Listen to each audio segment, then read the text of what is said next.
శ్రీరామ జయ రామ జయ జయ రామ. వార ఫలాలు.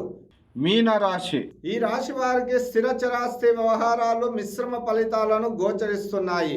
ప్రయత్నిస్తే రావాల్సిన పూర్వీకుల యొక్క స్థిర చరాస్తి వ్యవహారాలు లభిస్తాయి. బంధువులతో కలహాలకు అవకాశాలు ఉన్నాయి. ప్రతి విషయంలోనూ జాగ్రత్తగా వ్యవహరించడం చాలా ముఖ్యం. ముఖ్యమైన విలువైన వస్తువులు లభిస్తాయి. కాస్త మిత్రులే శత్రువులుగా వ్యవహరించే అవకాశాలు ఉన్నాయి. ఈ రాశివారు ఆదిత్య హృదయం, ఆదిత్య కవచ పారాయణం శుభ ఫలితాలను గోచరిస్తున్నాయి. క్రీడ, వైమానిక, రక్షణ రంగాలలోని వారికి మిశ్రమ ఫలితాలు. ప్రేమికులకు నిదానం చాలా ముఖ్యం. Lucky colours yellow, blue, cream lucky colours. అదృష్ట సంఖ్య 20, 24 అదృష్ట సంఖ్యలు. శ్రీరామ జయ రామ జయ జయ రామ.